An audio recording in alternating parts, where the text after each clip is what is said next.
Et bonjour et bienvenue sur Electric Beans, la chaîne qui fait rimer électromobilité avec ruralité. Aujourd'hui, comme vous pouvez constater, je suis avec la MG4. Alors s'il y a une voiture dont tout le monde parle en ce moment et qui fait un carton au niveau commercial, c'est bien la MG4. À ce propos, je remercie Leslie de la concession MG Trélissac de me l'avoir prêté pour un petit peu plus de 24 heures. Ça va me permettre de l'essayer en long, en large et en travers et de faire une petite vidéo dessus et de vous dire ce que j'en pense, si tout le bien que tout le monde en dit est mérité. Mais avant toute chose, top générique.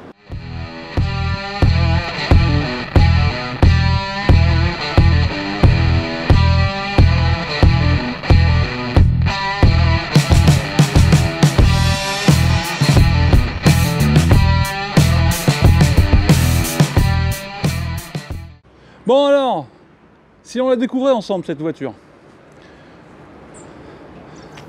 Alors moi, la première chose que je voudrais signaler quand même sur cette voiture, sur cette MG4, c'est quand même l'aspect hyper dynamique, hyper agressif de la face avant, avec les lumières comme ça, hyper profilées. Devant, vous avez ici, derrière les plaques, vous avez des volets qui s'ouvrent pour refroidir la batterie quand vous chargez. Sur les roues, vous avez donc des enjoliveurs. Donc fini les jantes alliage. Ensuite, vous avez un toit noir. On pourrait presque dire que, en fait, elle est complètement noire du pare-brise jusqu'à la fin. Alors, c'est pas un toit panoramique, hein, c'est juste une peinture noire sur le plafond. Mais je trouve que ça fait son petit effet. Vous avez les rappels de clignotants, hop, sur les rétroviseurs. Les poignées couleur carrosserie. Alors là, le modèle que j'essaie, c'est le modèle Luxury dans sa couleur orange. Hein. Regardez la signature. Alors, vous n'allez peut-être pas pouvoir voir, mais les feux LED. Donc pour aider à la consommation. Cette version Luxury a également la pompe à chaleur. Alors là, pas de vitre de custode. Moi, il y a un détail qui tue sur la face arrière. C'est le logo ici. En fait, il n'est pas affleurant, il est caché derrière une petite... derrière du plastique. Alors pourquoi? Je sais pas. Peut-être pour une question d'aérodynamisme, mais encore, j'en suis pas sûr. Vous avez ici deux petits ailerons. Hop. Ces ailerons-là, vous les avez pas sur la version standard. D'accord? Ça doit être pour aider l'aérodynamisme et pour lui donner un petit look un petit peu... on va dire un petit peu racé. Vous voyez ce que je veux dire? La petite signature lumineuse qui va bien avec le bandeau des feux stop qui va tout le long derrière. Vous voyez? Hop, ici vous avez la signature SAIC Motors. Et ici on peut entrevoir à l'intérieur ici des petites LED qui parcourent tout le long. Alors hop, vous voyez? Là on voit bien les petites LED. Et alors moi il y a un truc qui m'agace. Et alors là c'est MG mais Hyundai ils ont tendance à faire pareil. C'est voilà, on fait plus d'essuie-glace à l'arrière des voitures. Donc résultat des courses, on se retrouve avec des vitres arrière dégueulasses. Alors là c'est pas le cas parce qu'elle a été nettoyée, hein, mais avec les quelques utilisateurs que j'ai pu croiser qui n'ont pas d'essuie-glace à l'arrière de leur voiture, eh bien, ils sont tous d'accord pour dire que c'est pas une bonne idée. Alors peut-être qu'on gagne en aérodynamisme, mais on gagne pas en champ de vision arrière quand on conduit. Et ça, je trouve ça plutôt dommage. Alors, ce que je voudrais rajouter, c'est que vous avez une ligne couleur carrosserie donc qui part ici de l'aile avant droite et qui va tout du long de la voiture et qui continue sur ces fameux petits ailerons à l'arrière. Et vous avez une bande noire qui va de la vitre arrière et qui va jusqu'ici. Donc ça, au niveau design, je trouve que c'est plutôt bien trouvé. Alors il faut reconnaître que esthétiquement, elle a de la gueule. Enfin ça n'est que mon opinion. Mettez-moi en commentaire ce que vous pensez de la MG4 en termes d'esthétisme. Moi j'aime beaucoup ce petit air sportif. Pour ce qui est du coffre, il est d'une capacité qui va de 350 à 363 litres. Alors bien sûr, hein, la banquette est rabattable 2 tiers, 1 tiers. Comme vous pouvez voir, vous avez la petite lumière de courtoisie. Voilà, c'est un petit peu creusé ici au-dessus des pneus. Vous avez des petits filets de chaque côté. Alors bien sûr, hein, c'est pas un coffre électrique. Hein. Ensuite, sur le côté gauche de la voiture à l'arrière, vous avez la trappe de recharge. Voilà. Avec la prise AC qui accepte du 11 kW sur les finitions confort et luxury. Vous avez le petit capot qu'on enlève ici pour le combo CCS qui accepte jusqu'à 135 kW de puissance, donc sur les bornes rapides. C'est plutôt correct. À l'intérieur de cette voiture, moi, ce qui me saute à la vue au premier abord, c'est l'omniprésence du piano black. Vous en avez sur le volant, vous en avez sur ce petit îlot, vous en avez autour des ouvertures de portes, vous en avez autour de l'ouverture des vitres électriques. En bref, vous en avez partout, vous en avez même sur les commodos. Alors le piano black, c'est très flatteur à l'œil, mais par contre, j'ai peur que ce soit un petit peu fragile. J'ai peur que ce soit un petit peu fragile à l'usage et voilà, je suis pas spécialement fan du piano black, mais ça j'avais déjà eu l'occasion de vous le dire dans des vidéos précédentes. À côté de ça, donc ce tableau de bord de la MG4 est plutôt, j'allais dire, plutôt bien fait. C'est pas du plastique dur, vous voyez, c'est légèrement moussé. Ici, vous avez donc, sur cette avancée ici, vous avez le chargeur à induction, vous avez le frein de parking électronique, vous avez la molette pour changer les vitesses, d'accord. Dessous, vous avez ici une prise USB, ensuite une prise USB-C, une prise 12 volts, vous avez les petits porte-gobelets ici qui sont dont la taille peut s'élargir, d'accord. Ici vous avez un petit rangement qui se ferme, comme ceci. Ensuite ici vous avez un petit filet pour pouvoir mettre votre téléphone si vous avez besoin de bloquer votre téléphone. Ici vous avez donc sous la coudoir un rangement, ouais, qui n'est pas excessivement profond, mais qui a le mérite d'exister. Ensuite, alors pour le fermer, par contre, il faut bien appuyer. C'est-à-dire qu'il ne tombe pas comme certains, là, il faut vraiment appuyer. Le dessus est en imitation cuir. Les sièges, alors dans cette finition luxury, c'est du cuir tissu, d'accord, avec des petites surpiqûres bleues autour. Vous avez des petites surpiqûres autour des sièges, sur la coudoir. Alors la question que je me pose, c'est la voiture étant orange, pourquoi les surpiqûres sont bleues? Ça aurait pu être sympa d'avoir des surpiqûres de la même couleur que la carrosserie. Bon, c'est un choix. Bon, c'est pas vilain, hein, au contraire. Hein. Moi, j'aime bien les petites surpiqûres de couleur, mais je me dis que peut-être ça aurait pu être sympa de les avoir de la même couleur que la carrosserie. Ensuite, ici, donc, vous avez l'écran d'infodivertissement avec des petits raccourcis pour les commandes principales. Le mode de conduite se gère sur l'écran de conduite, ici, sur l'écran d'infodivertissement. Vous avez 5 modes, le mode neige, le mode éco, le mode normal, sport et personnel. Donc moi, je reste quasiment tout le temps en mode éco.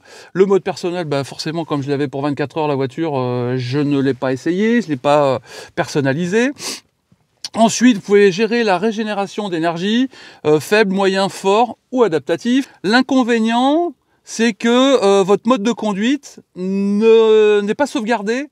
À partir du moment où vous éteignez la voiture, quand vous allez la rallumer, le mode de conduite, vous allez devoir resélectionner votre mode de conduite, alors que le mode de récupération d'énergie, lui, reste sélectionné. Quand vous voulez changer de mode de conduite en conduisant, eh bien, vous devez passer par l'écran pour changer de mode de conduite. J'imagine que ça, c'est peut-être un détail pour vous, mais pour lui, ça veut dire beaucoup.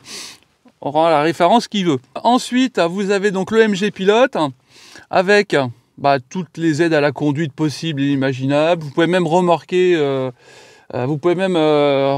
une caravane ou une remorque. Il y a plein de... Le MG Pilote, il y a plein de... Voilà, toutes les aides à la conduite sont sur cet onglet MG Pilote. Vous avez le volant chauffant, vous avez les sièges chauffants, 3 niveaux de chauffage pour les sièges. Après, vous avez une clim normale. Vous pouvez régler la température au degré près, ce qui nous change de mon ZS à moi, première génération. Ici, vous avez une boîte à gants qui s'ouvre en appuyant sur ce petit poussoir. Alors moi, la boîte à gants, je la trouve un petit peu chiche, hein, en termes d'espace, mais bon, elle existe. Voilà. Après, il y a quand même pas mal de rangements ailleurs. Hein. Il y en a aussi dans les contreportes. Voilà.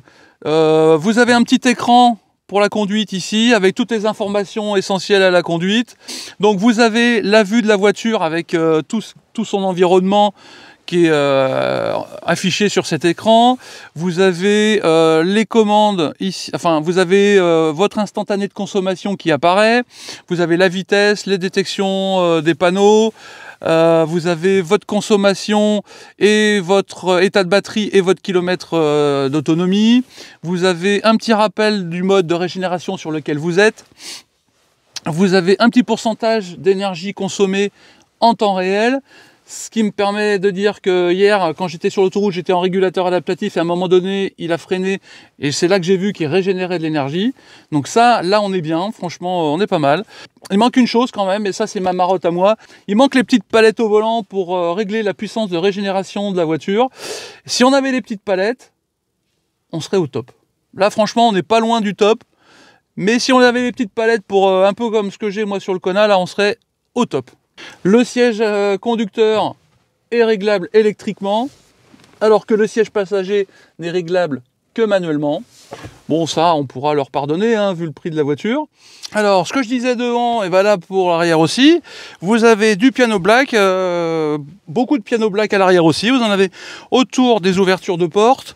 Vous en avez autour de l'ouverture des vitres électriques. Ici, vous avez un petit crochet pour pouvoir suspendre un sac, ou un petit pochon ou quelque chose comme ça. Vous avez des petites aumônières devant, vous avez des grandes aumônières ici, vous avez une prise USB sous la coudoir, vous avez un petit rangement sous la coudoir également, vous avez le rappel des surpiqûres ici sur le siège ici. Par contre, vous n'avez pas d'accoudoir central, d'accord? C'est 3 places. L'inconvénient, c'est que ici, le plancher n'est pas tout à fait plat. Voilà, la troisième personne sera un petit peu engoncée dans la mesure où elle est un peu, j'ai l'impression qu'elle est un peu surélevée par rapport aux 2 sièges ici. D'accord, c'est moins moelleux. Ici, les accoudoirs sont molletonnés, c'est pas dur, donc on peut poser son bras dessus sans aucun problème, on aura pas mal au coude. Bon là, bien sûr, hein, c'est des plastiques un peu durs. Mais l'ensemble est quand même bien fini. Alors, j'ai la casquette qui touche un tout petit peu ici, mais je fais quand même 1m85, hein, voilà, je suis un certain gabarit. En termes de largeur, s'il n'y a personne au milieu, impeccable. Devant, j'ai de la place, je peux mettre mes pieds sous le siège du conducteur. Le siège étant réglé pour moi, d'accord? Donc ça veut dire que là, j'ai 2 personnes d'1m85 qui sont assis confortablement dans la voiture. Donc franchement, on est pas mal à l'arrière, on est bien assis, à condition de ne pas être 3 comme moi derrière, quoi, bien sûr. Mais ça, il y a beaucoup de voitures, si on n'est pas 3 derrière comme moi, ça va très bien se passer. Voilà, alors, la première chose que je vais dire sur cette voiture, en termes de conduite, il manque quelque chose. Et ça, pour ceux qui me suivent régulièrement, savent de quoi je parle. C'est les fameuses palettes au volant pour régler la régénération de la voiture et pour freiner la voiture également. Je trouve ça dommage que les constructeurs ne s'inspirent pas de ce que fait Hyundai et Kia. Alors après, voilà, c'est une bonne voiture quand même, hein, c'est pas ce que je veux dire, mais voilà, pour la régénération, il n'y a rien de tel que les palettes. Ah, il y a une autre MG4 ici, une blanche. Je suis en mode normal, d'accord? Donc, si je lâche le pied de la pédale d'accélérateur et je suis en régénération forte, ouais, ouais, voilà, elle va pas freiner tout de suite. Et si je mets en mode adaptatif, ça donne quoi? Voilà. Lorsque la pédale d'accélérateur est relâchée, le véhicule ajuste automatiquement la régénération en fonction des conditions. Mais alors, quelles conditions? Les conditions de route, les conditions de vitesse. Voilà, ça, c'est pas assez précis. Voilà, il faudrait que je me penche un peu plus sur le sujet, mais je vais peut-être me rester en mode fort, en régénération maximum. Le volant est agréable au toucher, il est agréable à tenir en main. Non, je suis bien assis, je suis confortable. Je suis pas très haut, donc c'est pas un SUV. Bon, moi j'ai plus l'habitude de conduire en SUV, donc ça me change. Ouais, la régénération est pas mal. Quand je lève le pied de la pédale d'accélérateur, comme je suis en mode fort de régénération, c'est plutôt bien, moi je trouve. Voilà, si je me mets en mode éco, hop, là forcément je perds un petit peu de la nervosité, mais ça c'est normal. Et alors le mode neige, c'est quoi? J'ai quand même essayé le mode neige. J'imagine que ça limite vraiment la puissance et vous devez être limité à une vitesse maximum, j'imagine. Hein. Ceux qui ont des modes neige sur leur voiture, est-ce que vous pouvez m'expliquer en commentaire quelles sont les conditions de conduite quand vous activez ce mode? Alors une chose est sûre, c'est que là, comme je suis calé dans mon siège, j'ai l'écran qui tourne correctement dans le champ de vision. Le volant ne vient pas me boucher la vue de l'écran. Alors là, si je mets le régulateur de vitesse adaptatif, voilà, nickel. Donc là, est-ce qu'il va redémarrer? Donc là, je touche pas à la pédale de frein. Hein. Donc là, normalement, il doit gérer le redémarrage. Voilà. Voilà, il est carré. Voilà, nickel. Et il repart. Ouais, ok.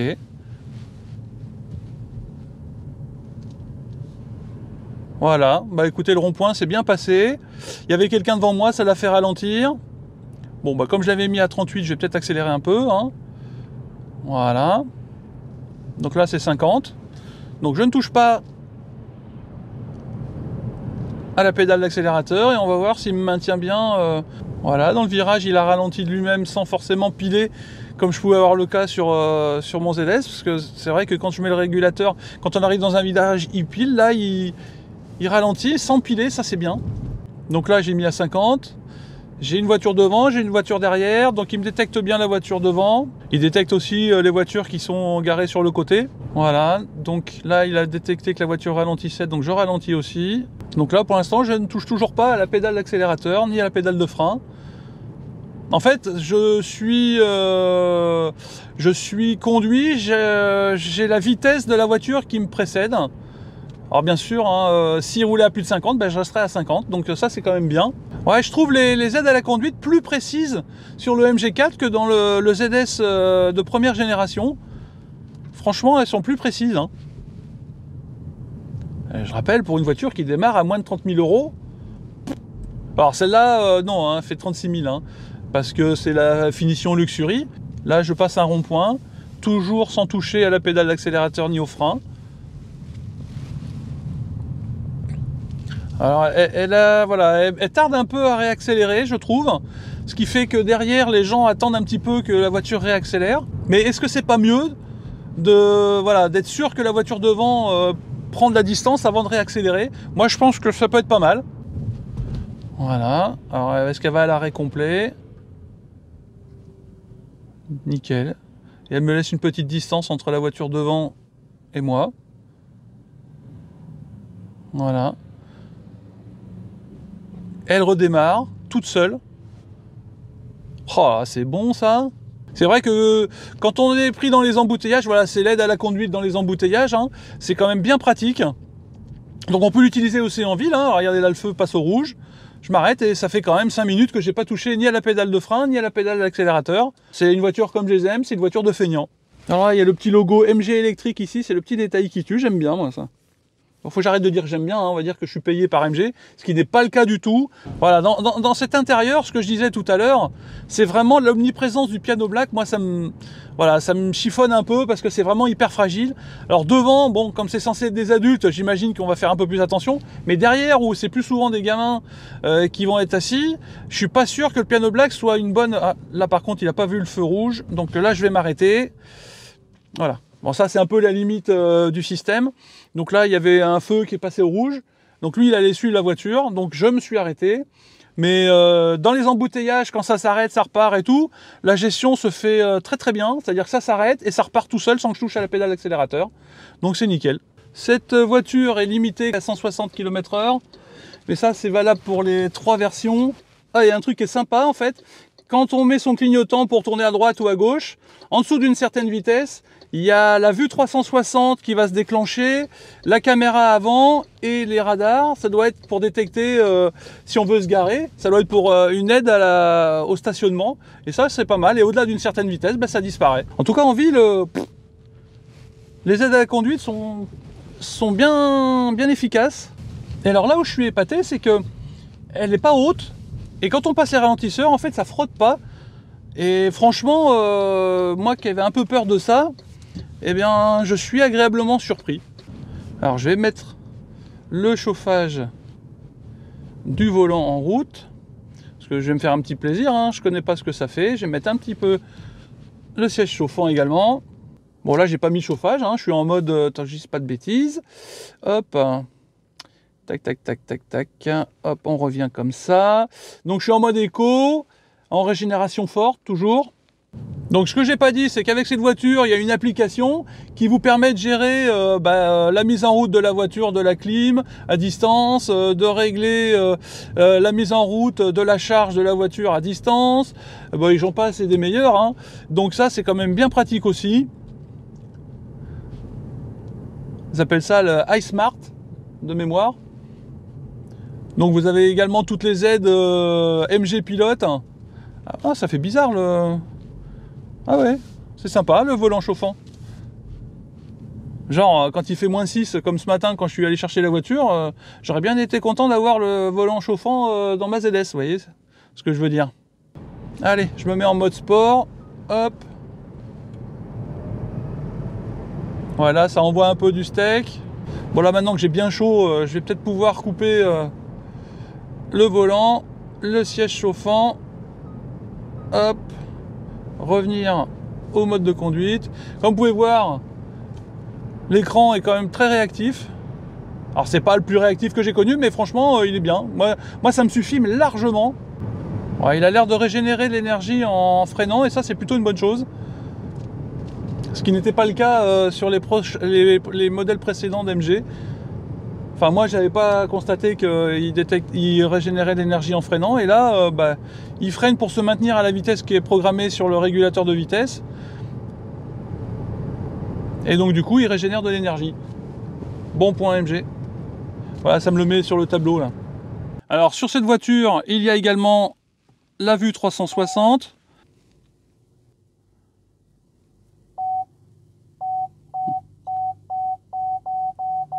Voilà, donc la vue 360 et la vue de la caméra arrière sont... Alors la vue 360, franchement, moi je suis bluffé par la précision de cette vue. Alors la caméra arrière, voilà, je suis un petit peu plus sceptique quant au bien fondé de l'emplacement de cette caméra. Allez, on rentre sur l'autoroute. Allez, je me mets à 110. Bon, par contre, le régulateur adaptatif, lui, fonctionne parfaitement bien. Donc là, j'ai mon petit volant ici qui est en route. Il faut que je mette les mains sur le volant. Voilà. Et là, il est plutôt bien. Alors là, forcément, il y a des travaux, hein. Donc...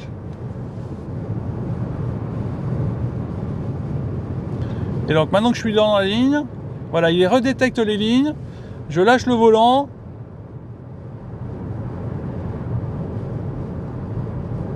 Franchement, je suis relativement bluffé quand même, hein, parce que là, c'est pas du tout la qualité qu'il y avait sur mon ZS. Hein, je remets les mains. Bon, c'est pas capacitif, mais franchement, il n'y a pas d'à-coup. T'as les mises à jour qui ont été faites. Ah non, je suis bluffé là. Regardez. Là, c'est pas des virages à angle droit, mais bon, oui, d'accord. Mais franchement, regardez, là j'invente rien, hein, c'est filmé, vous voyez comme vous-même, ça tourne tout seul. Il n'y a pas d'à-coup, il n'y a pas trop d'effet ping-pong. Non, franchement, comparé à ce que c'était sur mon ZS, il n'y a pas photo, quoi. Alors j'entends les gens dire que voilà, pour mettre tout ça en route, c'est via l'écran. Mais finalement, une fois que c'est mis en route, on n'y touche pas et c'est plutôt pas mal. Hein. Rien, et je touche à rien. Hein. Il régule par rapport au camion qui est devant, il détecte les lignes comme il faut. Bah voilà, hein, j'ai juste à mettre mes mains comme ça là, à la limite, nickel. En termes d'aide à la conduite, MG ils se sont quand même vachement améliorés. Hein. Comparé à ce que j'ai essayé sur mon ZS, franchement là c'est le jour et la nuit. Hein. Voilà, après c'est pas tous les tests que font la chaîne EV, hein, mais voilà, moi sur le peu de tests que je fais avec, franchement, ça a bien bougé quoi. Hein. Alors sur nos petites routes de campagne périgourdines, la première chose qui me vient, voilà, c'est vraiment, voilà, là on peut se lâcher, là j'ai personne, ça c'est hyper dynamique.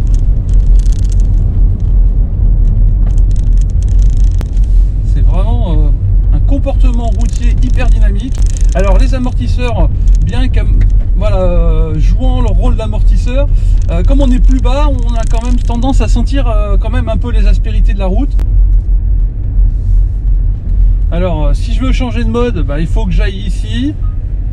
Voilà, si je veux me mettre en mode normal, voilà, je suis obligé de passer par l'écran. Alors j'en profite d'être arrêté à une priorité pour le faire. Il y a toujours cet écran là qui apparaît quand vous tournez à droite, vous mettez votre clignotant, vous êtes à une certaine vitesse, en dessous d'une certaine vitesse, vous avez votre caméra, votre vue 360 qui se met en route. Et là franchement c'est super agréable. Non, j'aime bien ce système là. Alors je suis pas sûr que ce soit les seuls à le faire, mais franchement sur une voiture de cette gamme de prix là, 36 000 €, hein, pour une voiture électrique, c'est vraiment voilà, ils ont donné un grand coup de pied dans la fourmilière MG là. Et franchement c'est bien d'avoir ça quoi.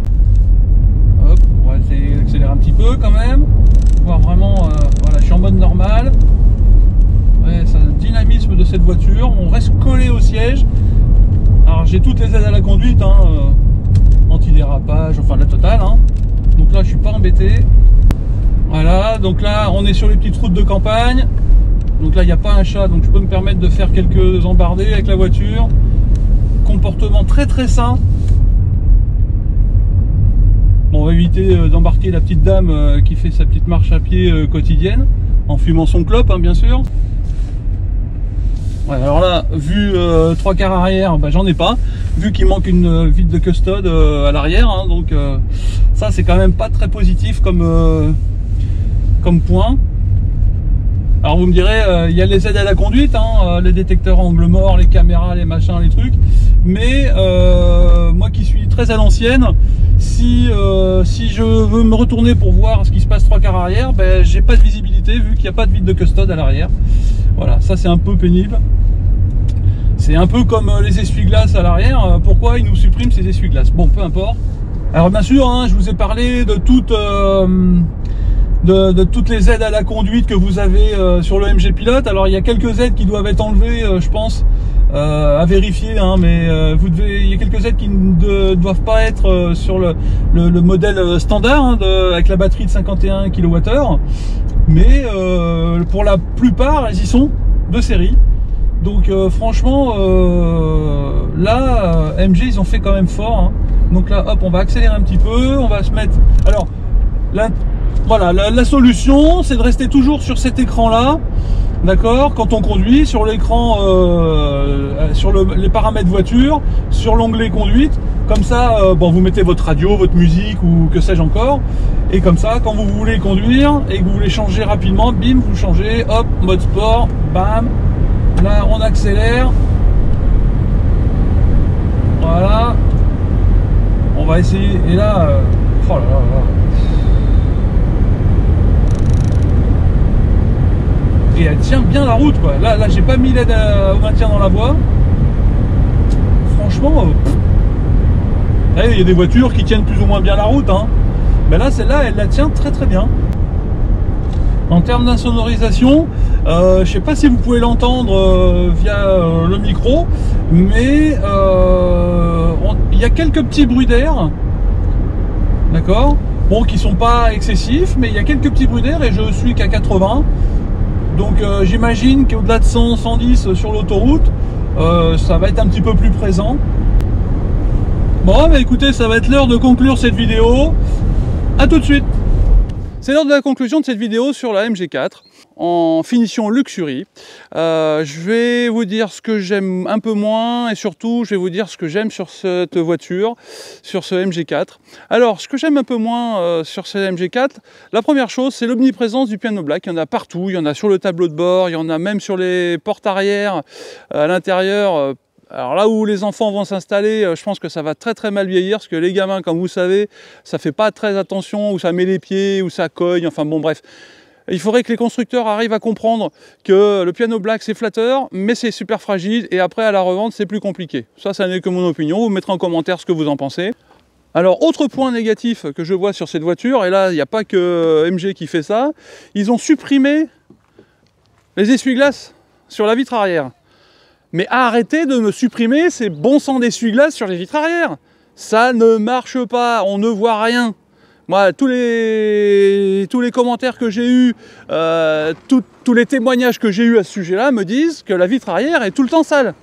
D'accord? Et quand il y a eu la neige il y a quelques semaines de ça ici, j'en ai entendu parler de ça. Donc arrêtez de supprimer les essuie-glaces à l'arrière, tout ça pour gagner 1 km d'autonomie, quoi. Vous voyez, je veux bien croire que le nerf de la guerre, c'est l'autonomie, mais je ne suis pas persuadé que supprimer les essuie-glaces à l'arrière soit vraiment un gain d'autonomie vraiment conséquent. Je préfère qu'on fasse des voitures avec un aérodynamisme comme celle-là, comme la Ioniq 6, que j'essaye très bientôt. Donc ça, c'est plutôt suffisant, plutôt que de nous supprimer les essuie-glaces. Alors trouver un autre moyen, un autre système d'essuie-glaces, hein, peut-être plus profilé, j'en sais rien, c'est pas moi l'ingénieur, mais arrêtez de nous supprimer les essuie-glaces à l'arrière.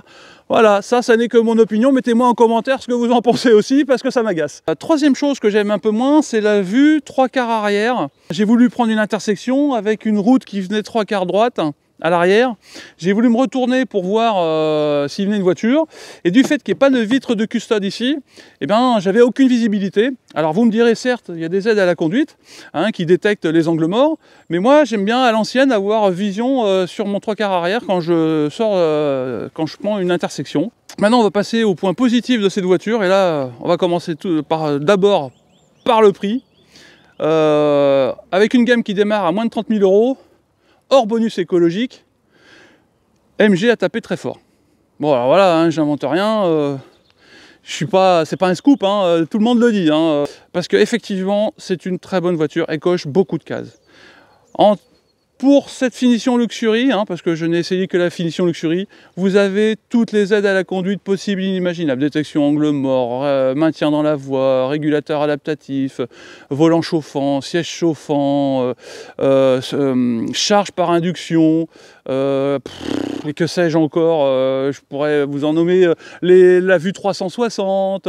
Alors le petit détail qui tue, et moi j'adore là sur le coup, c'est quand vous êtes en dessous d'une certaine vitesse, vous mettez votre clignotant pour tourner à droite par exemple, et ben, elle va penser que vous stationnez, vous voulez faire un créneau, et automatiquement elle va mettre en route la vue 360, la caméra qui se trouve du côté où vous avez mis le clignotant, le radar du côté où vous avez mis le clignotant, comme ça bah, vous êtes pareil pour faire votre créneau.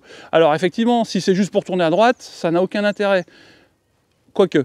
Mais toujours est-il que c'est le petit détail, la petite touche que moi j'aime beaucoup. Franchement, c'est super, c'est bien d'y avoir pensé, franchement c'est bien. Autre point positif, la conso. Alors en 24 heures, alors j'ai pas fait 500 km, hein, mais vu qu'elle a une pompe à chaleur, et ça fait partie d'un point positif aussi, hein, vu qu'elle a la pompe à chaleur, quand vous mettez le chauffage, eh ben, ça consomme pas tant que ça. J'étais à 14,5, 15 kWh au 100 km.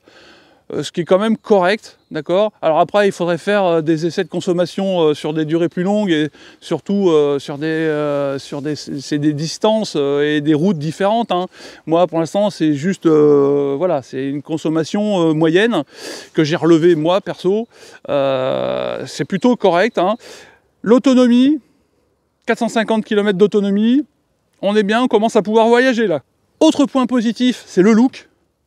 Alors le look de cette voiture, bah, elle laisse pas indifférent, hein. Quand j'étais dans Périgueux, y a pas mal de gens qui se sont retournés. Là tout à l'heure, pendant que j'étais en train de m'installer, il y a des gens qui se promenaient, ils se sont arrêtés pour me demander « Oh, elle est sympa votre voiture, c'est quoi comme marque, machin ?» Enfin bref, elle laisse pas indifférent. Autre point positif de cette MG4, c'est son comportement routier, comportement nerveux, dynamique, hein. Pour qui aime, alors après ça convient pas forcément à tout le monde, hein. Il y en a qui préféreront rouler un peu moins dynamique, un peu plus cool.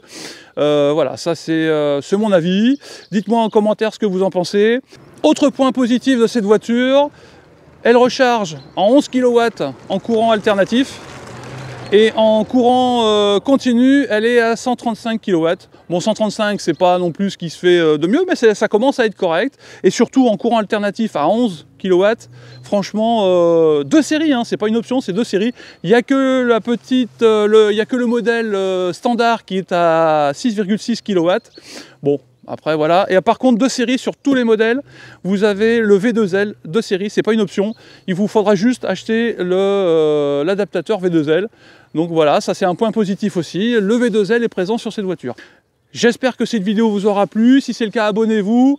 Cochez la petite cloche des notifications. Laissez un petit pouce bleu si ça vous a plu. Et je vous donne rendez-vous très vite sur une prochaine vidéo d'Electric Vince.